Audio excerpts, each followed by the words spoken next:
বিবি ফাতেমা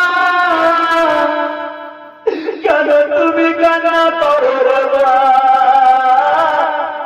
ওরে বিবি ফাতেমা তোমার কান্না সহ্য করতে পারি না বিবি, তুমি চোখের পানি ফেলো না।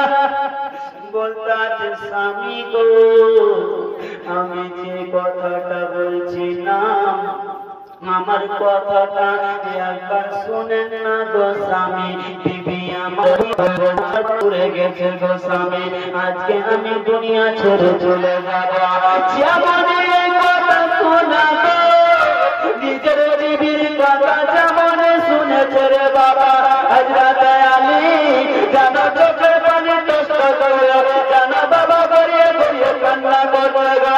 হযরত আলী বলতে স্বামীকে যেন বিবিকে বলতে বিবি আমার কি আমার কথা শোনালে বিবি আমার কলিজা ঠান্ডা ফেটে গেল। বিবি রে এমন কি কথা শোনালে আমার কলিজা ফেটে যাচ্ছে। বলতে আছে স্বামী গো আমার আব্বা যে কথা একবার বলে দিয়েছে আমার আব্বার কথা আমি ফেলতে পারবো না, আমার আব্বার কথা মিথ্যা হবে না। বলতে আছে বিবি আমি সেটার জন্য তোমাকে বলি না রে বিবি। ওরে বিবি আমি একটা কথা বলতে চাই বিবি। মা গো কেমন স্বামী ছিল গো মা, দেখুন না স্বামীকে কখনো বড় কথা বলিও না মা। যদি কোনো মা নিজের স্বামীকে দুঃখ দিয়ে দেয়, স্বামী যদি দুঃখ পেয়ে যায় মা তোমাকে সারা জীবন মা দুঃখে কষ্টে কাটাতে হবে, কোনদিন সুখে শান্তিতে থাকবে না মা। এই কারণে যতদিন বিয়ে হয়নি গো মা ততদিন বাবা মায়ের সেবা করো মা। যখন বাম স্বামীর বাড়ি চলে আসবে মা তখন তোমার স্বামী ছাড়া জগতে কেউ আপন হবে না। স্বামীর কথা যদি অমান্য করো না, যদি নিজের বাপ যদি মারা যায় স্বামী যদি না যেতে চায় তোমার কোনো পারমিশন নাই মা। কারণ একমাত্র তোমার জীবনে তোমার বাপ মার চাইতে তোমার স্বামী বেশি দামি।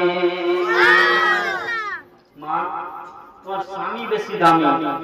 একজন বাবা আমার নিজের স্ত্রীকে তার বাবা মরেছিল ইন্তিকাল করেছিল তো নিজের স্ত্রীকে যেতে দেয়নি, কোনো কারণবশত যেতে দেয়নি।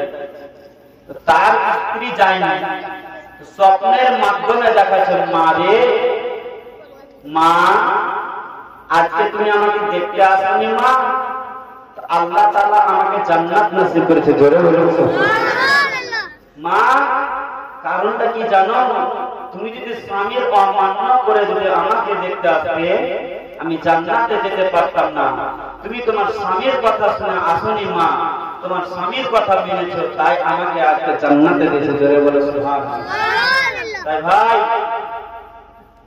জামাই যত মারুক না কেন যতই কষ্ট দিক না কেন, তবে হ্যাঁ বেযুক্তি যদি কাজ করে সেটার তো বিচার আছে, কিন্তু যেইগুলোকে অশান্তি বলা যায় না, যেইগুলো ছোট ছোট কাজে জামাইকে যারা গালি দেয় নিজের মেয়েকে যারা শাসন করে না তার মেয়ে কোনদিন সুখে শান্তিতে থাকবে না। আর মা একটা কথা বলি আমাদের বাড়িতে বলেন তো কেন আজকে সংসারে আগুন লাগে? লাগে কিনা ভাই ভালো সংসার? কারণটা কি জানেন?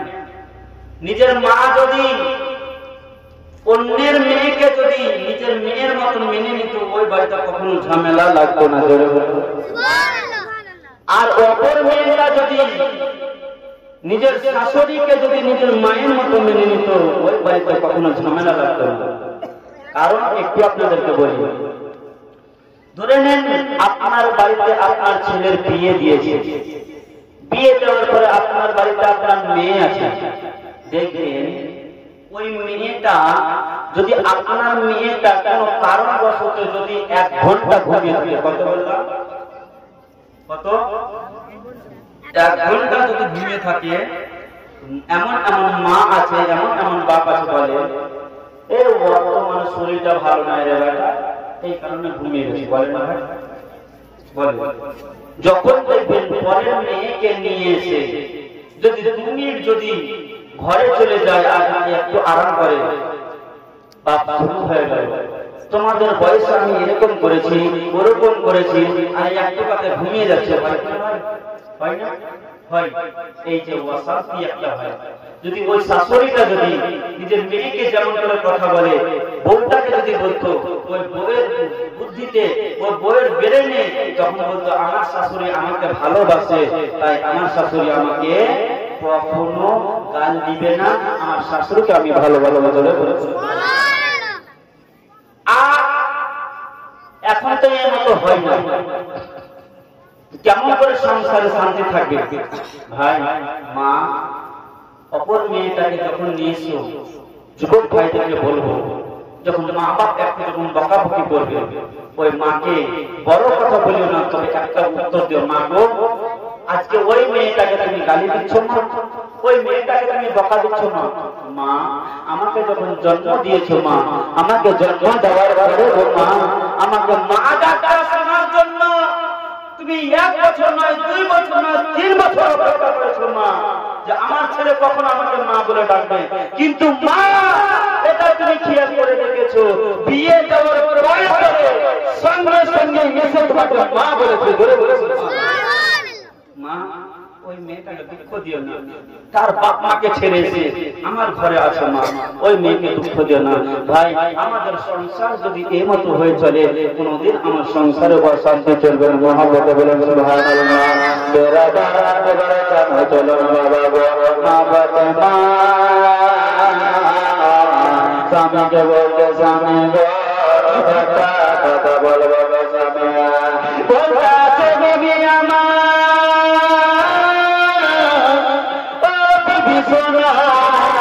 কি কথা বলবো বিবি বলো না, বলতে স্বামী গো আমি ইন্তিকাল হয়ে যাব গো স্বামী, ও গো মাতার তবে আমার বেটা ইমাম হাসান হোসেনকে রেখে যাচ্ছে, আমার মেয়ের গায়ে উম্মে কুলসুমকে রেখে যাচ্ছি গো, জয়নাবকে রেখে যাচ্ছি, ও গো আমার স্বামী শোনেন না, আমি যাওয়ার পরে গো আমার কোন সন্তান যেন দুঃখ না পায়।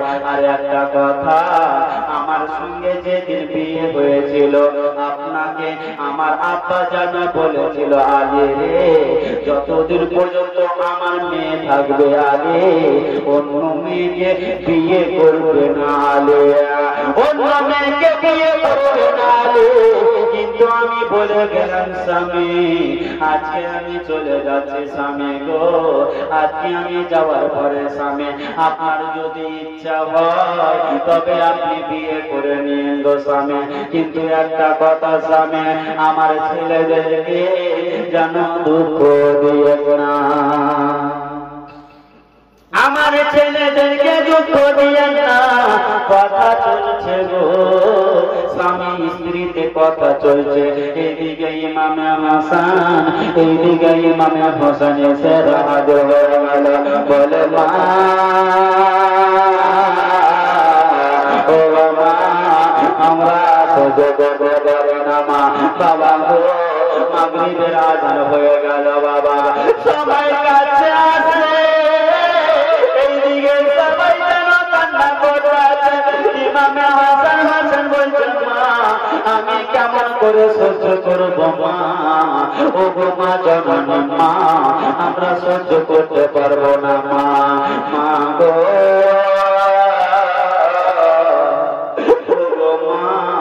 আমাদেরকে ছেড়ে কোথায় যাবে মা বলো না, বলে বেটা রে মাগরিবের আযান হয়ে গেল বেটা, তাড়াতাড়ি করে যাও বেটা, নামাজ খানা আদায় করে বেটা, বলে আছে মা গো আজকে আমার মা ইন্তিকাল হয়ে যাবে মা, আর আমরা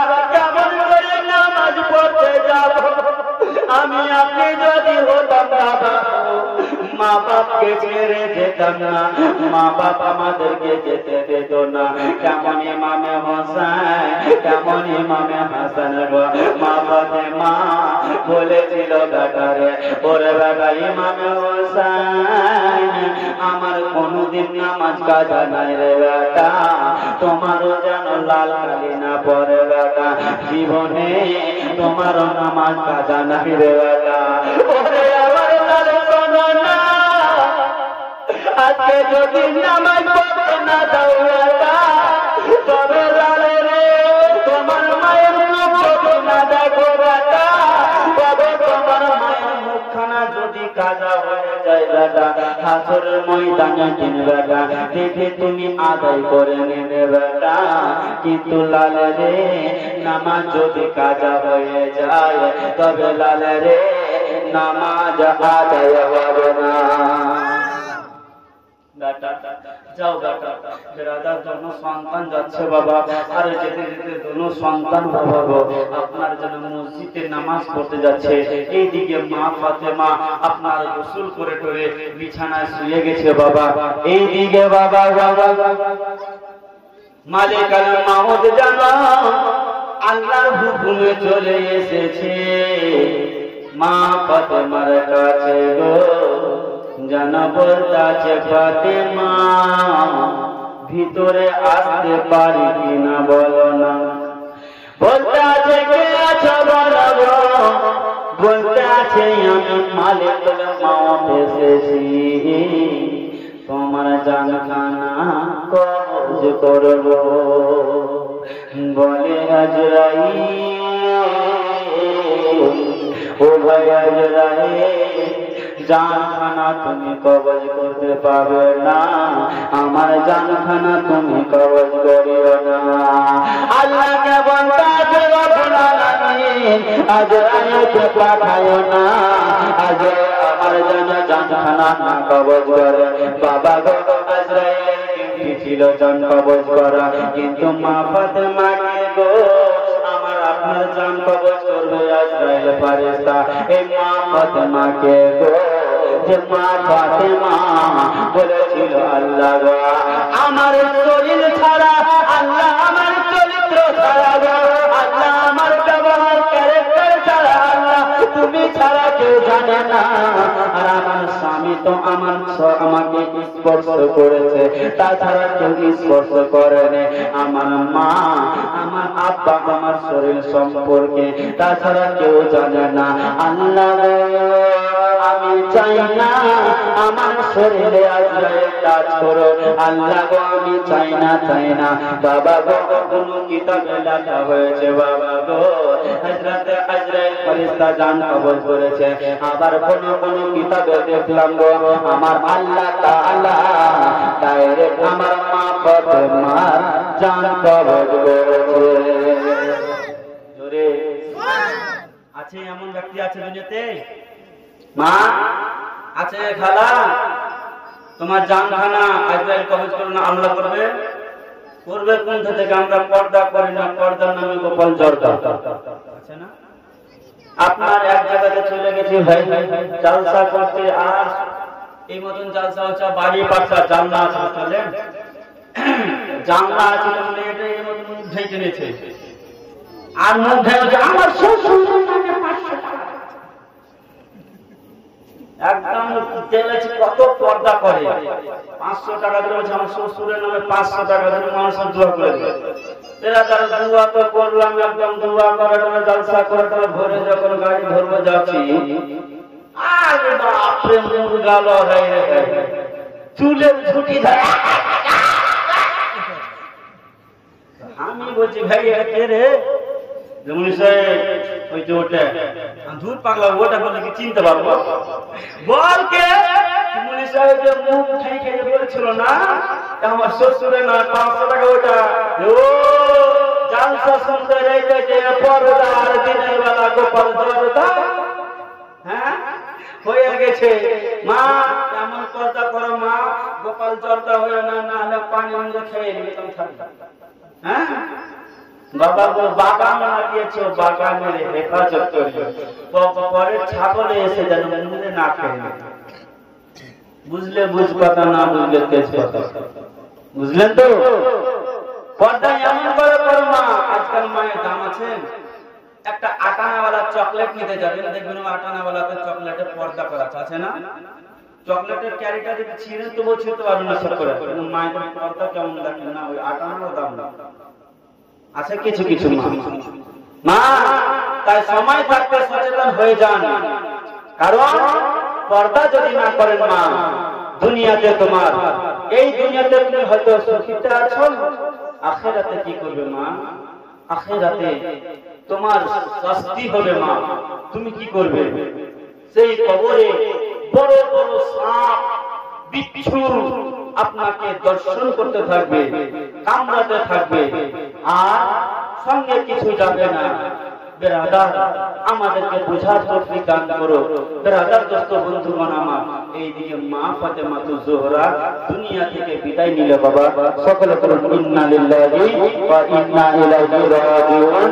বেরাদার ইমাম হোসেন আসলেন, আসার পরে বলতেছে আব্বা আমার মাকে নিয়ে যাচ্ছো, শেষবারের মতন দেখাও না। বেরাদার সাদা কাপড় পরা আছে আর যেন বলতে আছে সাদা কাপড় পরাইয়া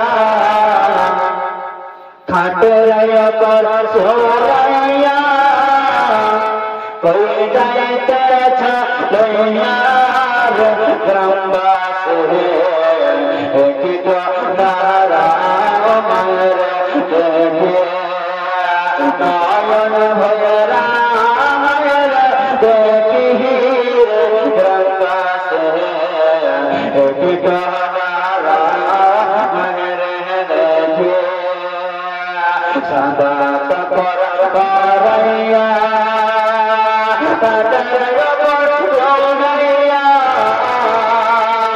কাঁধা করে দয়া যাবে, কাঁধা করে দয়া যাবে অন্ধকার পদ কামনে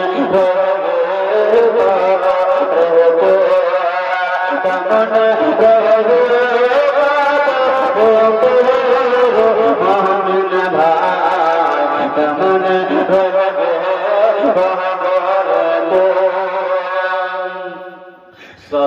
শত লোকেরা দিন মুষ্টি মাকে দিয়া আর আপন আপন বাড়ি যাবে, আপন আপন বাড়ি যাবে তোমাকে রাখিয়া তাহারা দেখে মুখটা দেখে নয়ন ভরা মুখটা দেখি রে গ্রামবাসী দেখি তারা মায়ের দেখি। বাবা গো, মা ফাতেমার জানাজার খাটনি কজন নিয়ে গেছিল মনে আছে? জানা আছে? কথা বলে কেন না? 4 জন নিয়ে গেছিল। কে কে শুনবে? কে কে শুনবেন একটু হাত তুলেন তো, আর বাকিটা শুনবেন না। যদি শুনতে চান তবে 200 করে টাকা নিয়ে শুনতে, মাত্র, বেশি না, কি মাত্র 200 করে টাকা। 200 টাকা ভারী হলো, 100 করে টাকা দেন, বেশি না, মাত্র 100 করে টাকা। এদিকে মা বোনদের দিকে অবশ্যই আপনাদেরকে শোনাবো। মা ফাতেমার খাটলি নিয়ে গেছিল, কয়জন ব্যক্তি নিয়ে গেছিল, কে কে নিয়ে গেছিল? এইদিকে আমার একজন চাচা, নারে তাকবীর, নারে রিসালাত, ইমাম হোসেনের মহব্বতে বাবা আমার নিজের জন্য চাইনি, 100 করে টাকা চেয়েছে, চান্দা ফেলাচ্ছে নাই বাবা। আজকে আপনাদের খুশিতে চেয়েছি, যদি জবরদস্তি করবো না ভাই, যদি পারেন 100 টাকা করে দিবেন। শুধু এই নামটি শোনাবো এই কারণে, মায়েদের দিক দিয়ে একদিন জান্নাত যা যায়, মায়েরা যা যায় 50 100 যা যায়, ভলান্টিয়ার ভাইরা ওরে ভাই 500 টাকা, 200 কারণ 300 না 300 টাকার দাতা ভাই, আর 300 টাকা দিয়েছে। সুবহানাল্লাহ, আলহামদুলিল্লাহ। 2 জন ব্যক্তি হলো ভাই, আর না ছেলে যখন কোথায় যায় মার মনেতে শান্তি না, তখন কি বাছা রে তোমরা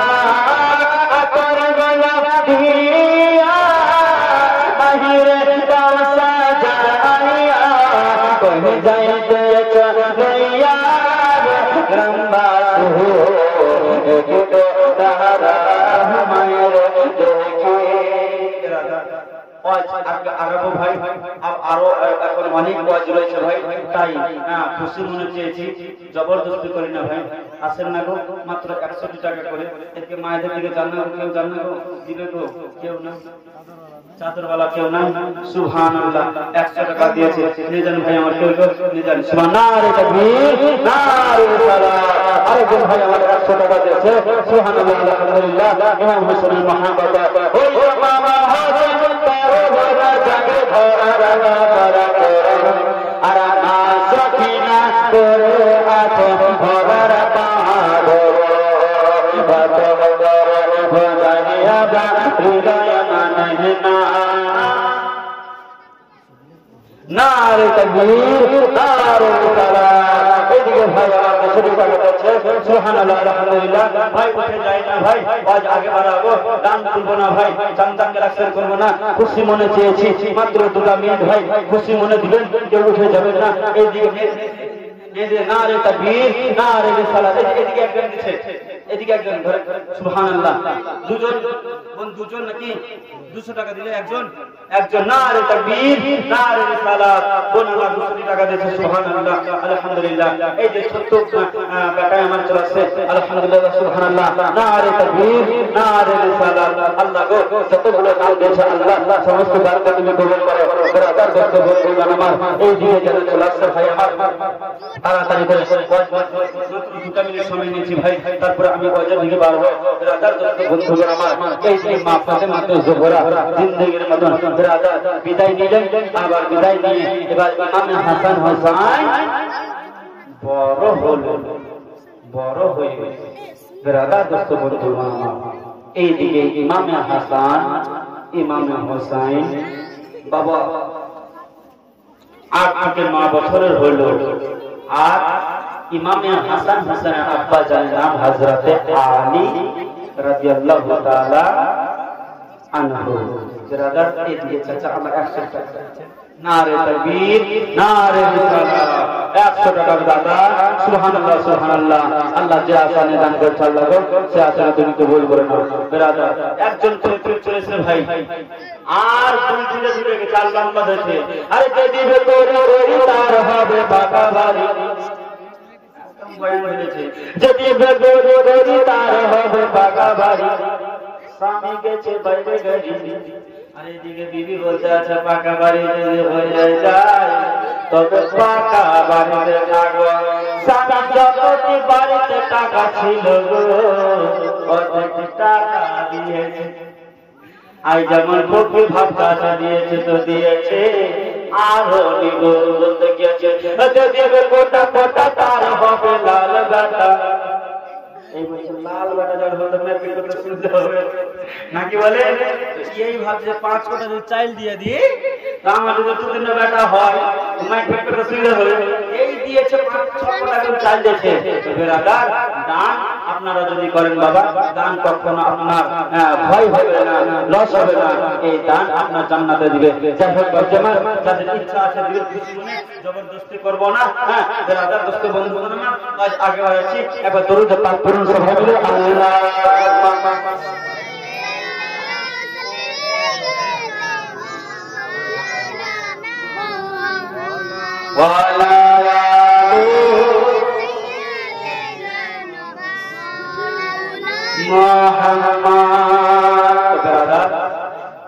এই দিকে এবার আবু বকর সিদ্দিক আমার নবী পাকের পরে শুনুন, এবার জীবনী শুনুন। এই জীবনী হয়তো শুনেছেন, কিন্তু এখন যেগুলো জীবনী আরম্ভ হবে হয়তো কোনোদিন শুনেছেন কিনা জানি না, আল্লাহ পাক। হযরত আবু বকর সিদ্দিক আমার নবী পাকের পরে পরে হযরত আবু বকর সিদ্দিক রাদিয়াল্লাহু তাআলা আনহু বাবা যেন আপনার খেলাফতে বসলেন, খলিফা হিসেবে বসলেন। বসার পরে এবার যেন খলিফা হিসেবে বসার পরে যতদিন আবু বকর সিদ্দিক ছিল ততদিন কেউ মাথা উঁচু করে কথা বলতে পারেনি। জোরে বলে সুবহানাল্লাহ। এই কারবালার যুদ্ধ কোথা থেকে শুরু হচ্ছে শুনেন। এবার যেন বাবা এই দিকে আমার হযরত আবু বকর সিদ্দিক রাদিয়াল্লাহু তাআলা আনহু বাবা আপনার কিছুদিন খেলাফত করার পরে এবার আবু বকর সিদ্দিক বিদায় নিয়ে চলে গেলেন। তারপরে আসলো হযরত উমর ফারুক। এই বাবু এই কথা বলি না, চুপ করো। তো হযরত আবু বকর সিদ্দিক রাদিয়াল্লাহু তাআলা আনহু যাওয়ার পরে হযরত উমর ফারুকের খেলাফত ছিল, মানে রাজত্ব চালাচ্ছিল। তো শাম দেশ, রোম দেশ, সিরিয়া দেশ, যত দেশ ছিল সমস্ত দেশকে পরাজিত করে উমর ফারুক দেশ চালাচ্ছিল। এই উমর ফারুক দেশ চালাবার পরে পরে যখন সবাইকে একজোট করলো, একজোট করার পরে যতগুলো বাদশা, একজন বাদশা বড় বিখ্যাত বাদশা ছিল, সে বাদশার কাছ থেকে হামলা করে যতগুলো দাসী ছিল সমস্ত দাসীকে ধরে নিয়ে এসে এই উমর ফারুকের আপনার কি বলে গ্রামে আপনার বাসিন্দা করে দিলেন। তো কিছু আপনার ওই দাসীর মধ্যে একজন সুন্দরী মহিলা ছিল। ওই সুন্দরী মহিলাকে মদিনার অনেক যুবক যেন দেখে পাগল হয়ে গেছিল। এমনকি হযরত উমরের দাদা হযরত আব্দুল্লাহ দেখে পাগল হয়ে বলেছিল, আমি ওই মেয়েটাকে নিজের বিবি বানাবো। তো উমর ফারুকের শাসন কেমন, বিচার কেমন শুনুন।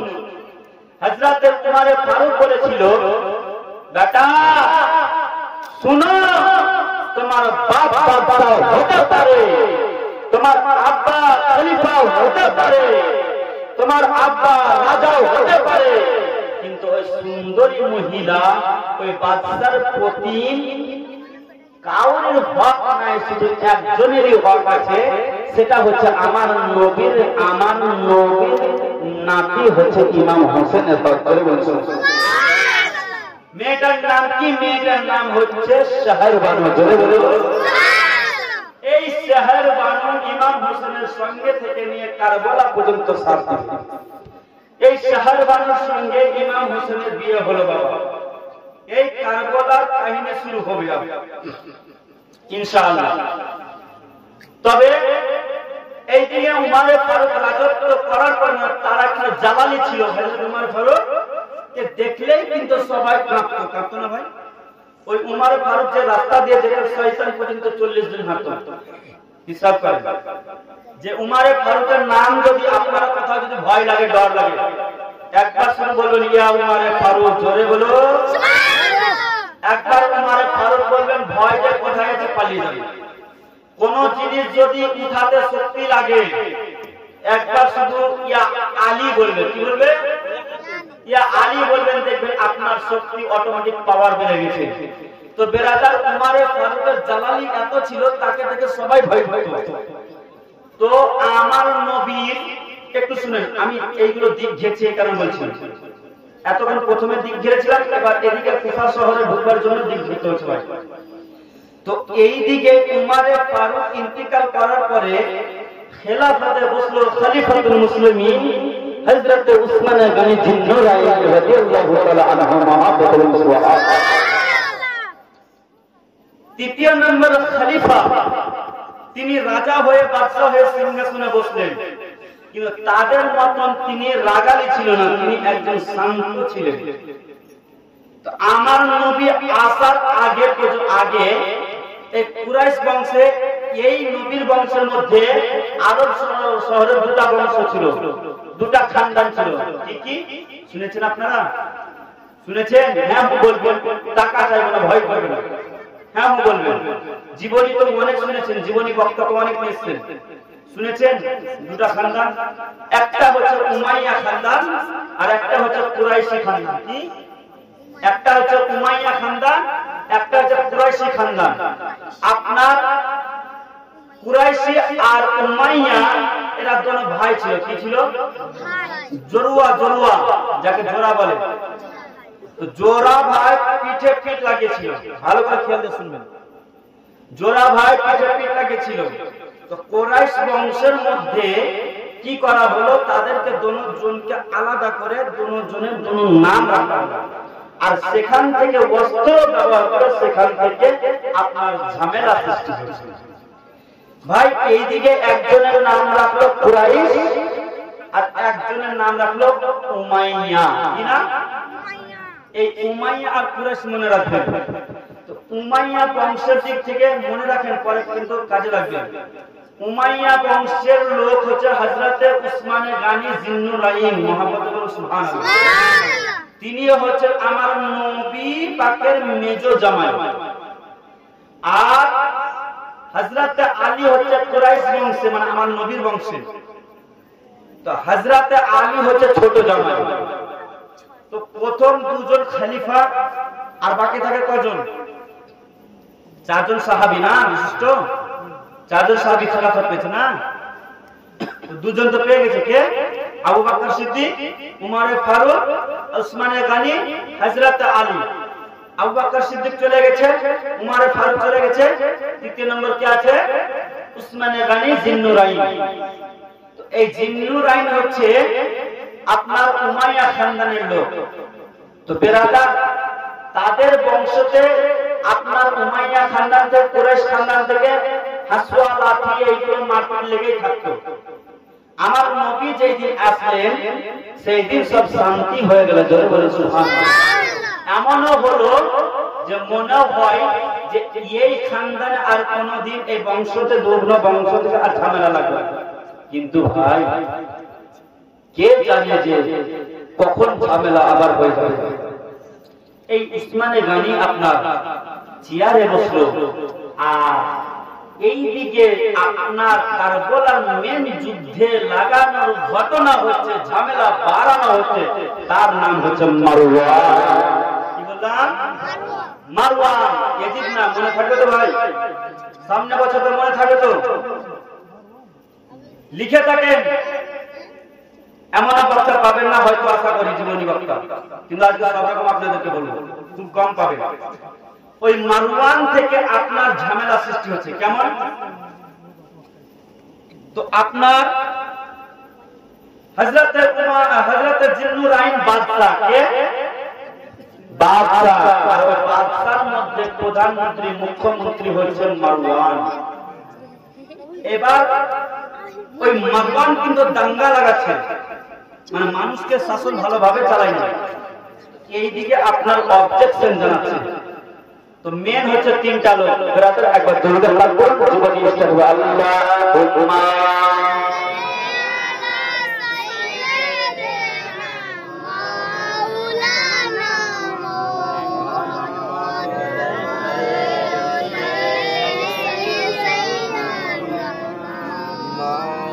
মাওলানা মুহাম্মদ সাল্লাল্লাহু আলাইহি ওয়াসাল্লাম।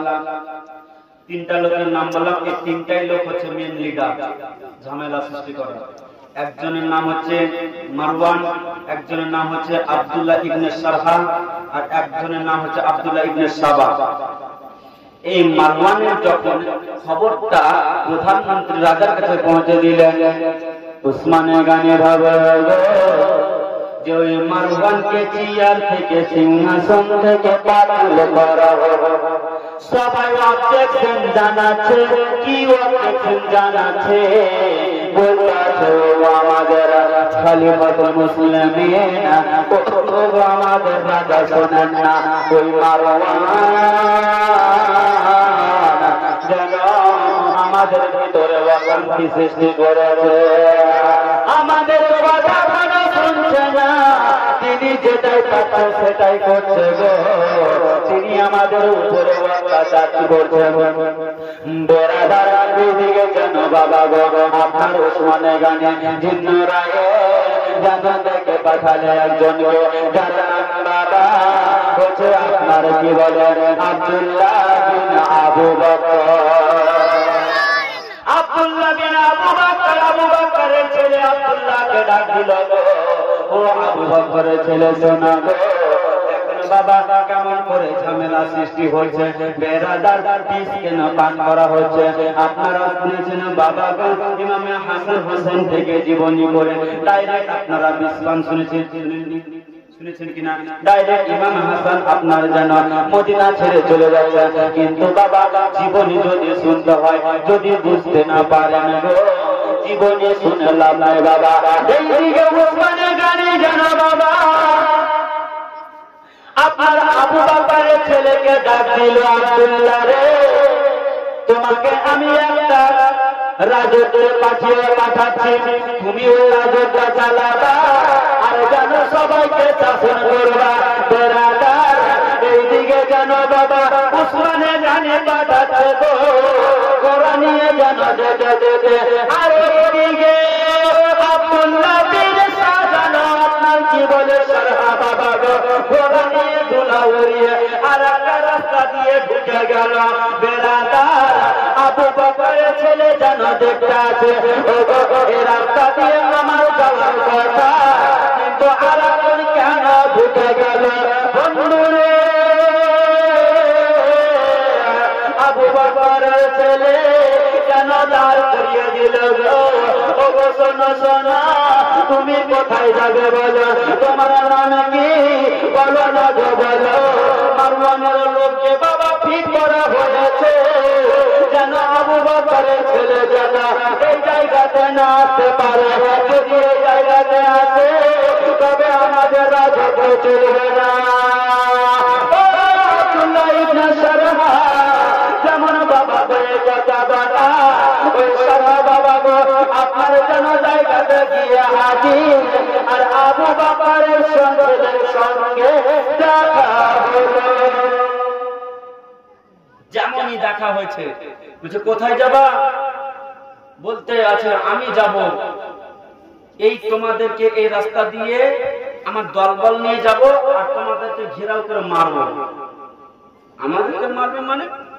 ও তোমরা যাচ্ছ মারওয়ানকে হটিয়ে তুমি রাজত্ব করবা আর আমি তার লোক হয়ে দেখবো? কখনো হতে পারে না। তোমাকে পারমিশন দিলেন। দেখেন বাবা, এই রাজনীতি আজকের রাজনীতি নাই রে বাবা, আমার নবী পাকের জামানা থেকে রাজনীতি বাবা। একখানা চিঠি লিখেছে, চিঠিখানা আবু বকরের ছেলেকে দিচ্ছে গো, চিঠিতে সরকারি পেড মারা আছে গো, সিল সহি মারা আছে, উসমানে গানির জিন্নুরাইনের যেন সিল সহি মারা আছে। আবু বকরের ছেলে যেন বাবা সিল সহি খানা চিঠিখানা পড়ছে গো, চিঠিখানাতে কি লেখা আছে?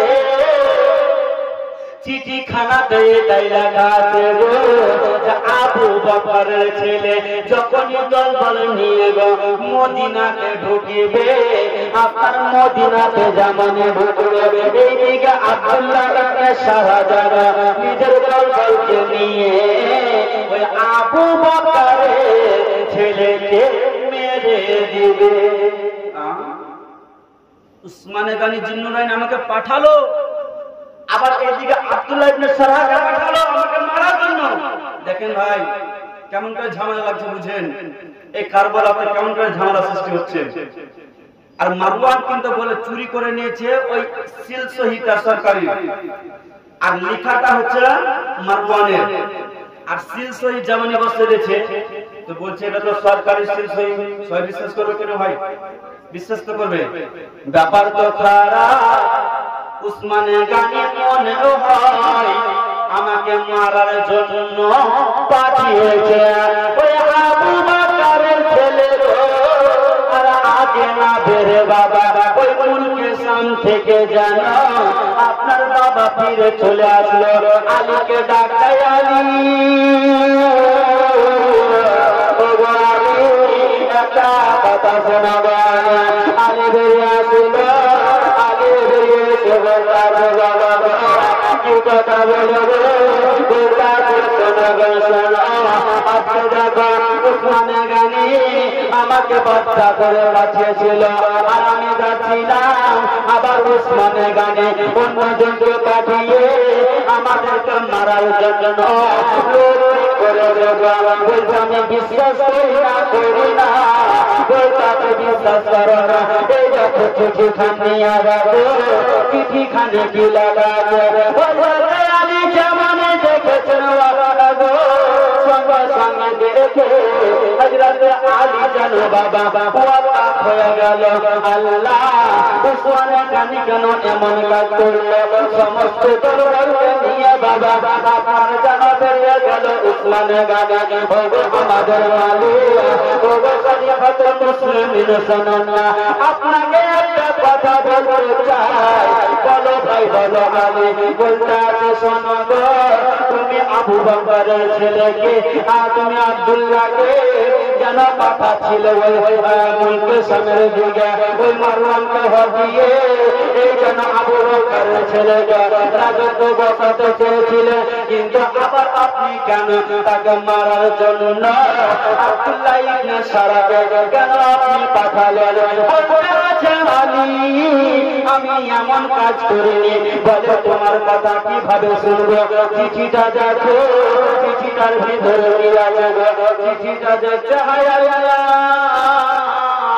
এটা তো আমারই সিল শহীদ আল্লাহ বলতে আছে আলী রে, খোদার কসম বলে আলী, চিঠিটা সিল শহীদ আমার, কিন্তু লেখাটা আমার নাই।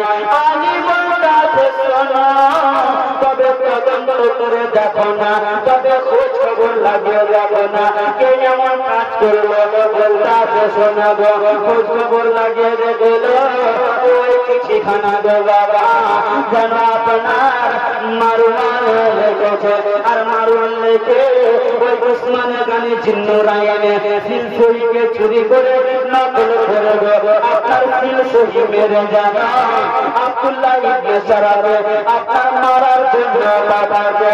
আলী বলতে শোনা গো, তবে আর বিচার করতে হবে বেরাদার।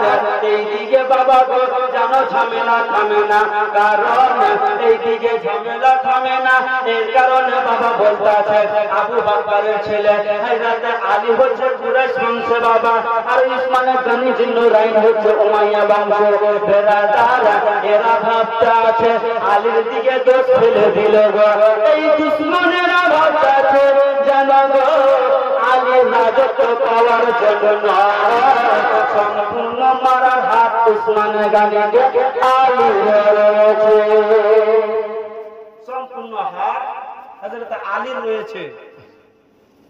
তো এবার আলীকে বলতে আছে আলী এই কাজ আমি করিনি ভাই, তদন্ত নিল মারওয়ান করেছে, কি করা যাবে?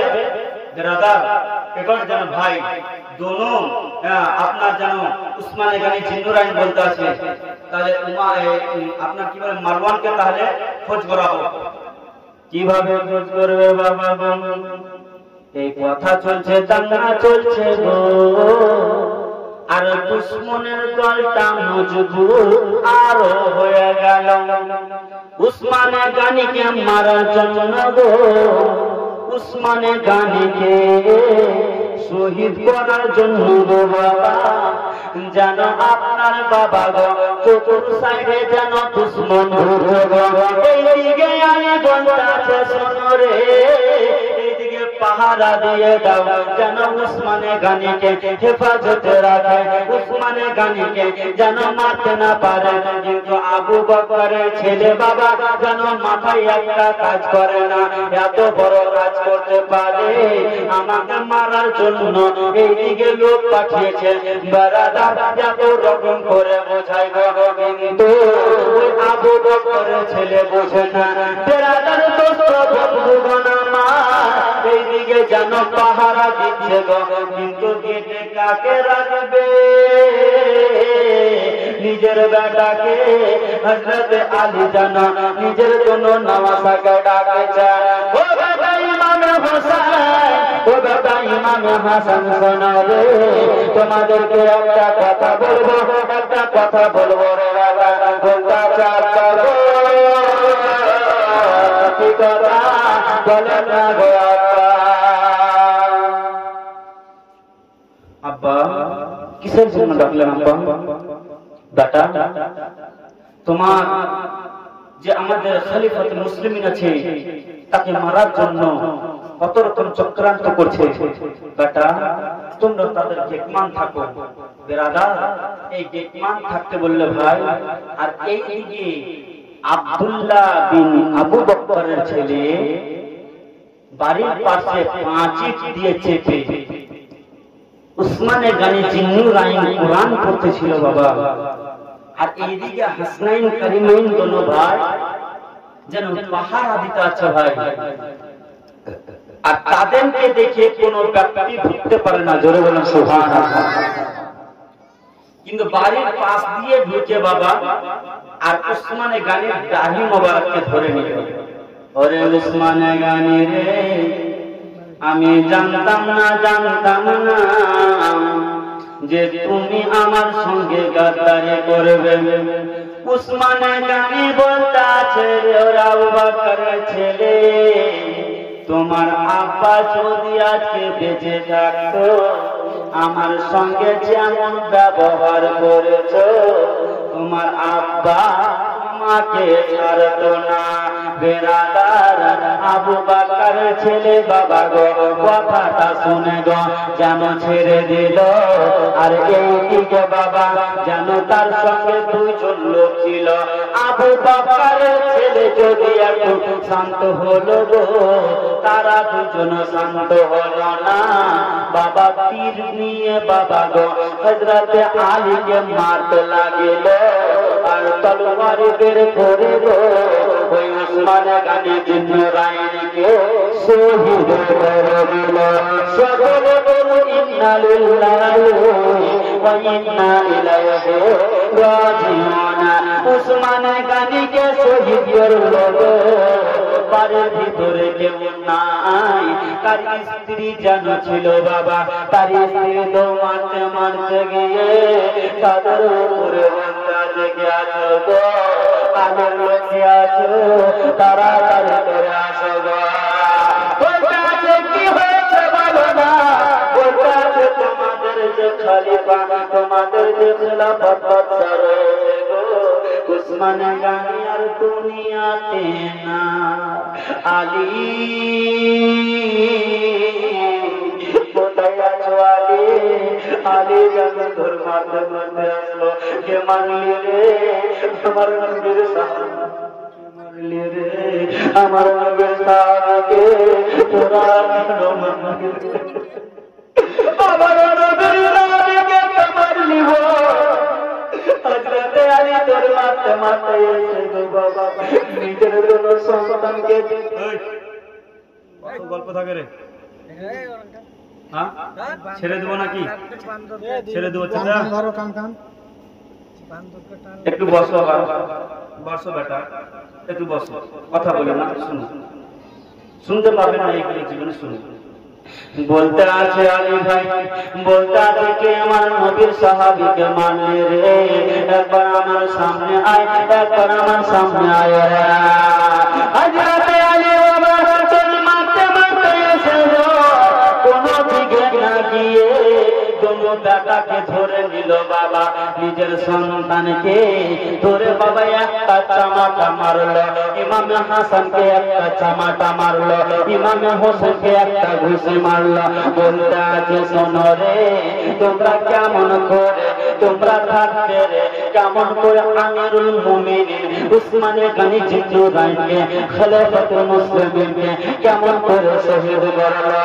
মারতে মারতে বাবা ইমাম হুসাইনকে জমিনে ফেলে দিয়েছে বাবা গো। ইমামে হাসান হোসেন খোদার কসম করে বলি আম্মা, খবর নিয়ে দেখো আমরা থাকা কালীন গো এই গেট দিয়ে প্রবেশ করতে পারেনি, দুশ্মনেরা ঢুকতে পারেনি গো আপা। খবর নিল গো, খবর নামার পরে গো যেন বলছে বাড়ির 5 টুকে গো উসমানে গানিকে শহীদ করে। উসমানে গানিকে শহীদ করেছে বেরাদার। এই উসমানে গানিকে শহীদ করার পরে আপনার জানো বাবা, এইদিকে আলী মুর্তজা ভাবলো আল্লাহ আর তো কেউ নাই, এখন খেলাফত চালাবে কে? একটা রাজত্ব তো চালাতে হবে।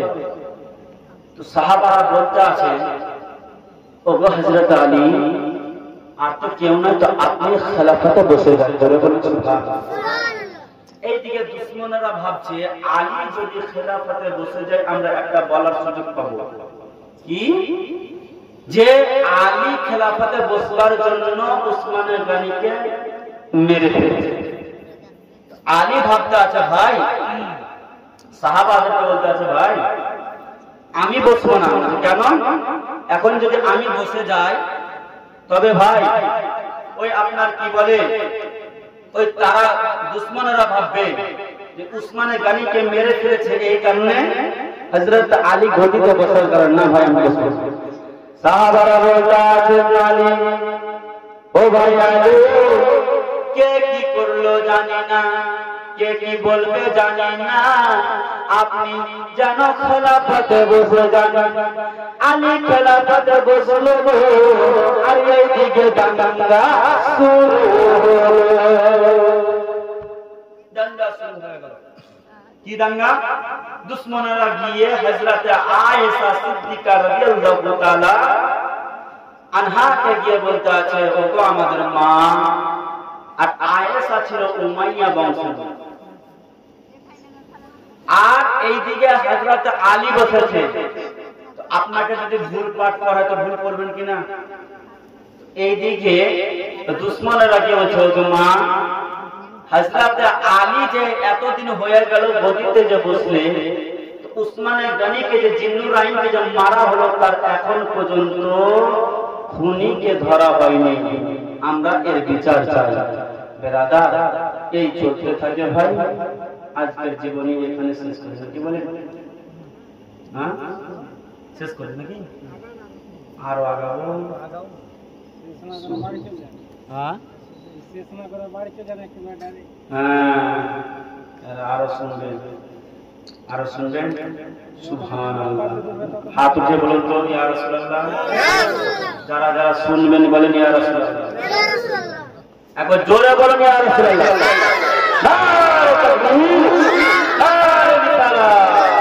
ঘুম ভেঙে গেছে না ভাই? ঘুমাই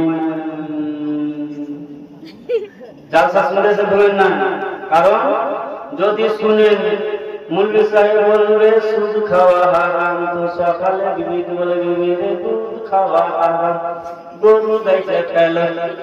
কে বলেছে? মুল্লি সাহেব বলেছে। ভাই আমি বলবো এক আর শুনবে এক, কম দেখাতে পারবো না। মুল্লি সাহেব কথা বলবে ভাই, তাই ভাই ঘুমায় না, আধা ঘন্টা আপনাদের সম্মুখে বলবো ভাই। আবার এইদিকে 4 রাত জীবনী আছে ইনশাআল্লাহ নিয়ে যাবো। ব্রাদার একবার ঝুমে ঝুমে দরুদ পাঠ করো। আল্লাহুম্মা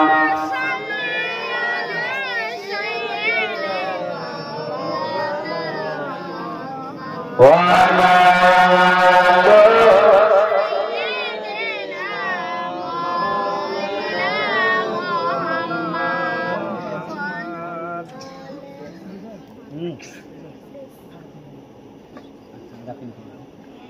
হয়ে গেল তো রসুল পড়া হয়ে গেল।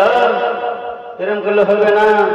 ট্যাংরা মাছ দেখেছেন, পুঁটি মাছ জলে যতক্ষণ লাফাতে থাকবে, আর যখন উপরে উঠালো শেষ। তো ড্রাইভার যতক্ষণ চলবে ততক্ষণ চলবে নাকি নিজেকে তো ড্রাইভার শিখতে হবে? আর দরুদ শরীফ পড়তে ক্ষতি হচ্ছে নাকি? হ্যাঁ, নবীর মহাব্বত যদি থাকে আর একবার পুরা মাঝ হয়ে যায় বলুন যে আসলে আমি যেখানে বাড়ি থাকি ওখান থেকে যেন পার হয়ে যায়। বলুন আল্লাহ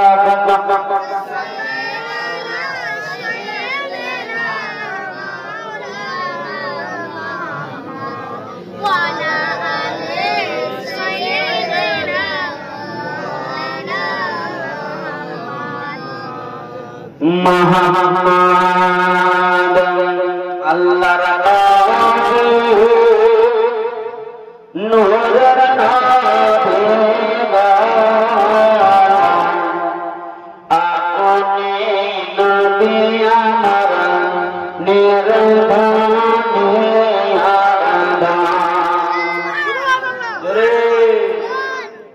আল্লাহর নবী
देखे আপনার মজে যান ভাগবতী মা খাতে যান সবে দিল বাদশাহে খানা জোরে বলুন। আর মা খাদিজা আমার নবীর চেহারা মুবারক দেখে মুজিজা দেখে নিজেকে সঁপে দিয়েছিল। সঁপেছিল কিনা? আজকাল যদি বলে বেটি রে মুলবিকে দিয়ে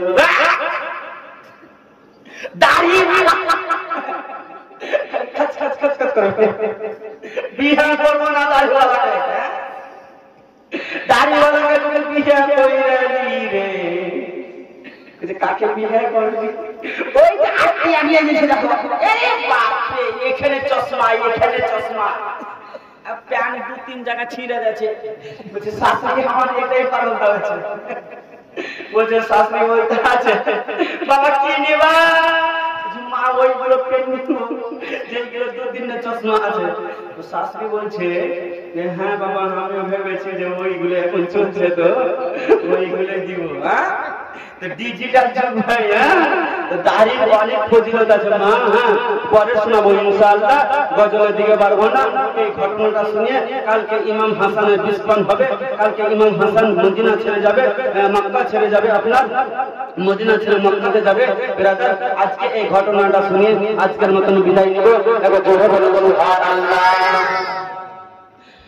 বড় বড় দেখো বন্ধু বাবা মারা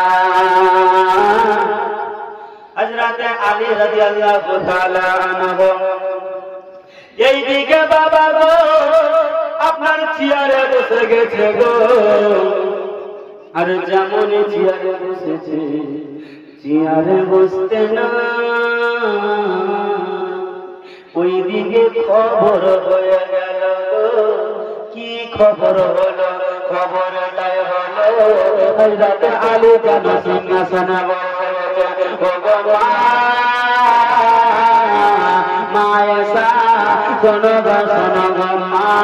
আমাদের উসমান গানের জন্য রায়নের সঙ্গের এখন পর্যন্ত শুনে পেলাম না, এখন পর্যন্ত শুনে পেলাম না।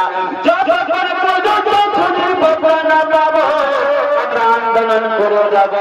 চলো হযরত আলী দরবারে চলো, সবাই জানা বাবা হযরত আলী দরবারে আসল। আলু তুমি এখন রাজত্ব চালাচ্ছ, তবে তোমার কাছে আমি বিচার নেব।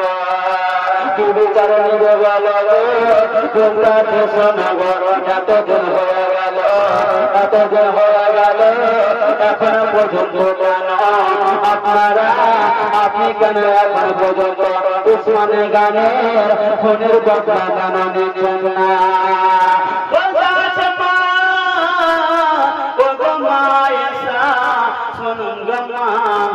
একটা কথা বলে গো মা, এখন যেন এই মোদি মদিনা শহরে যেন আগুন লেগে আছে, একটু যদি কিছু বলা যায় তবে আরো যেন আগুন বেড়ে যাবে। তবে মা জান আমি কথা দিলাম গো মা, উসমানে গানিকে যারা মেরেছে আমি প্রত্যেকের বদলা নিব, আর বদলা না নিয়া পর্যন্ত আমি কাউকে ছাড়ব না, কাউকে ছাড়ব না, বদলা নিব। এবার মা আয়েশা থেমে গেলেন। বেরাদার থেমে যাওয়ার পরে ওই বছরে কিন্তু হজ উমরা হজ করতে গেছিল, আর উমরা হজ করতে গিয়ে আবার অনেক দিন হয়ে গেল। মা আয়েশার সঙ্গে কথা কাটাকাটি হয়ে যায় ভাই। এই কথা কাটাকাটি হয়ে যাওয়ার পরে এবার কিন্তু মা আয়েশাকে একটা কথা বললেন, মা আমরা মদিনার দিকে ফিরবো, মা এই হজ করে আমরা ফিরবো, তারপরে আমি খুনের ব্যবস্থা করবো। ব্রাদার মা আয়েশা বলছেন, যেমনই বলা গো রাত্রি হয়ে গেল, রাত্রি যেমনই হয়েছে গো, এইদিকে আয়েশা সিদ্দিকার লোকেরা যেন তার দিকে ঘুমিয়ে রয়েছে, এইদিকে হযরতে আলীর লোকেরা যেন হযরতে আলীর দিকে ঘুমিয়ে রয়েছে। দুশমনেরা বুদ্ধি বের করলো, রাত্রে ঘুমাকালীন যদি একবার হামলা চালিয়ে দিয়ে তবে আয়েশার লোকেরা, তবে মা আয়েশার লোকেরা যেন আপনারা বলতে থাকবে এটা আলীর চক্রান্ত হয়েছে, আলীরা ঘুমিয়েছিল, আলীর লোকেরা মেরেছে, চলো চলো এই সুযোগে হামলাটা চালিয়ে দেয়া।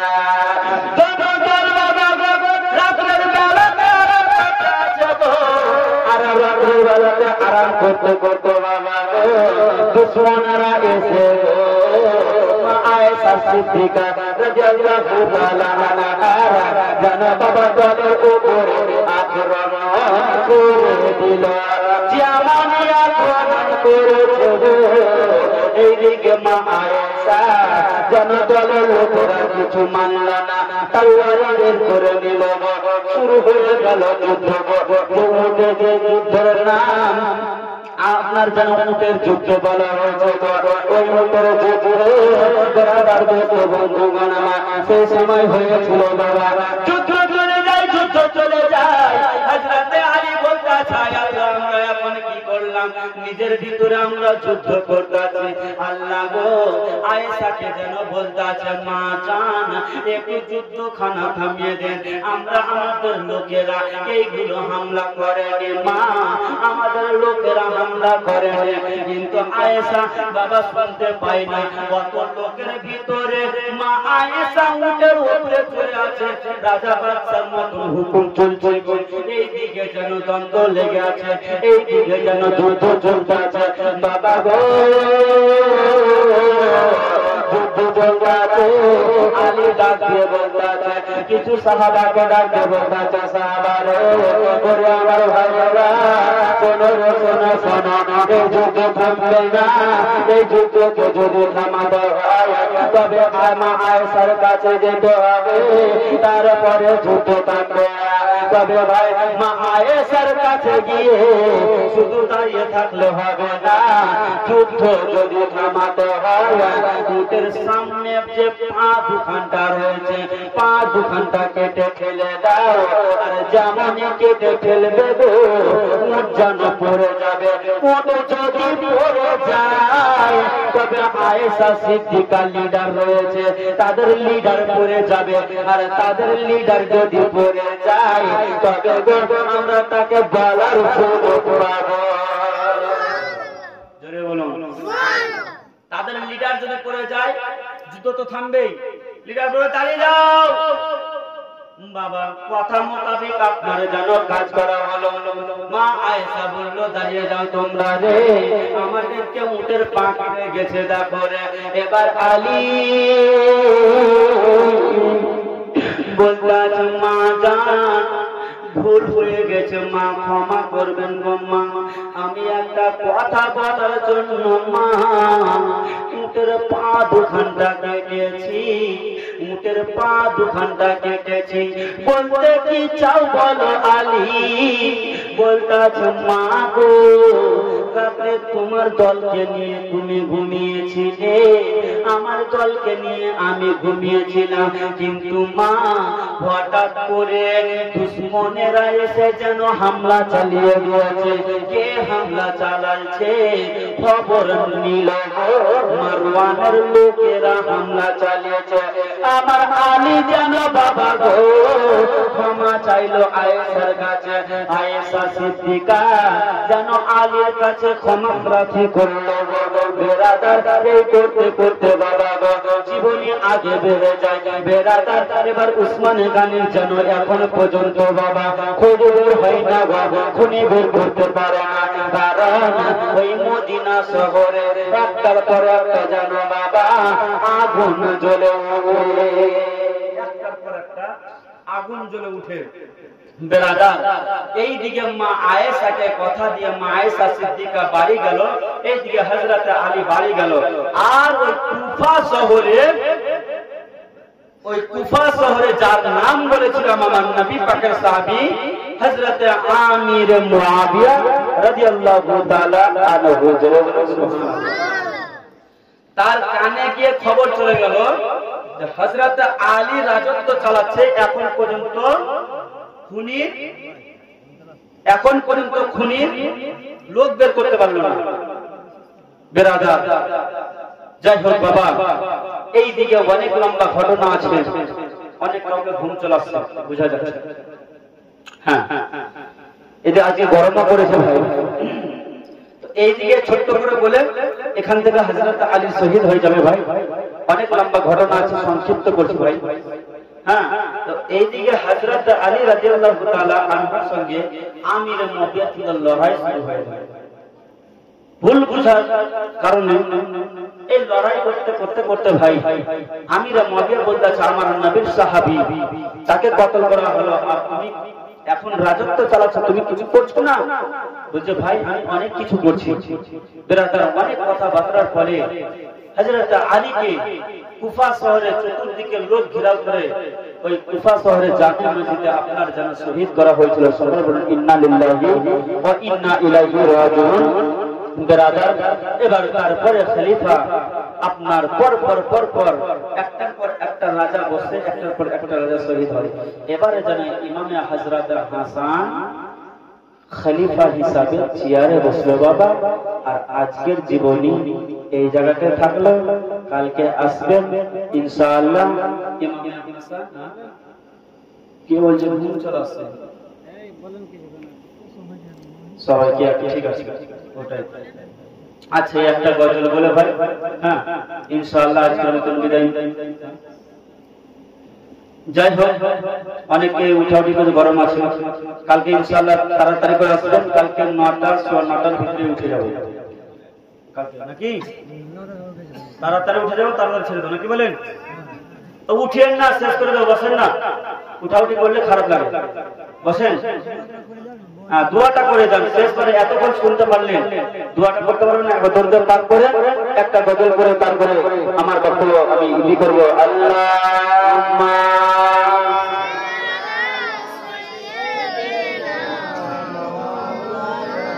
মাওলানা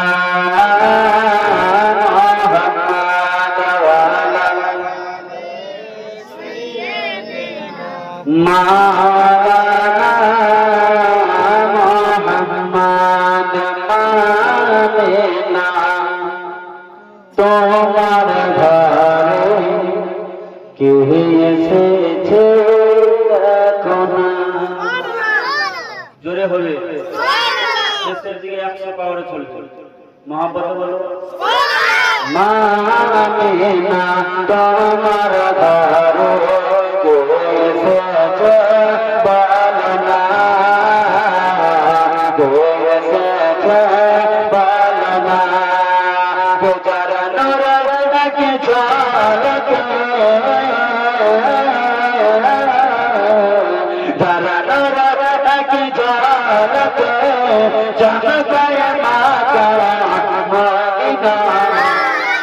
মামিনা তোমার ঘরে কে এসেছে বলনা,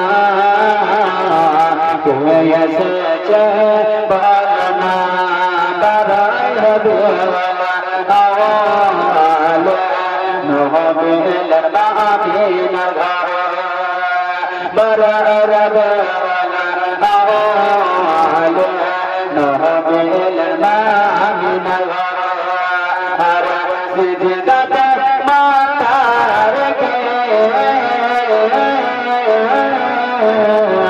সিজদাতে মাথা রেখে উম্মত জয়সব কামনা মা আমিনা তোমার ঘরে কে এসেছে বলনা কে এসেছে বলনা করে বলুন সুবহানাল্লাহ के नाम मोहम्मद लिखा আছে কোরআন কোরআন नाम मोहम्मद लिखा আছে কোরআন কোরআন বাবা সেই নবীর নাম জপিলে সেই নবীর নাম জপিলে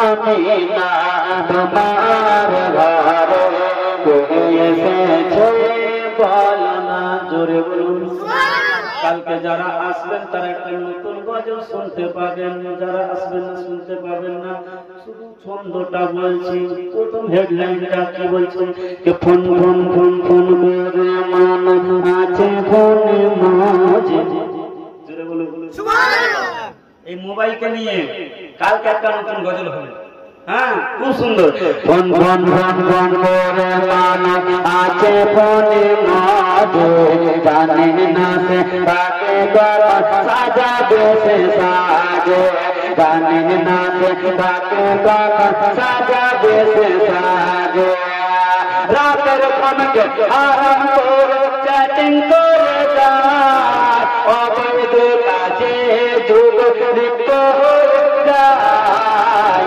আর ইবাদত লাগে না ভালো ইবাদত লাগে না ভালো লাগে না মন কাজে জানে না সে কাকে গলা সাজাবে সে সাজে জানে না সে কাকে গলা সাজাবে সে সাজে phone phone phone phone phone phone phone phone করে মান আছে ফোনে মাঝে জানে না সে কাকে গলা সাজাবে সে সাজে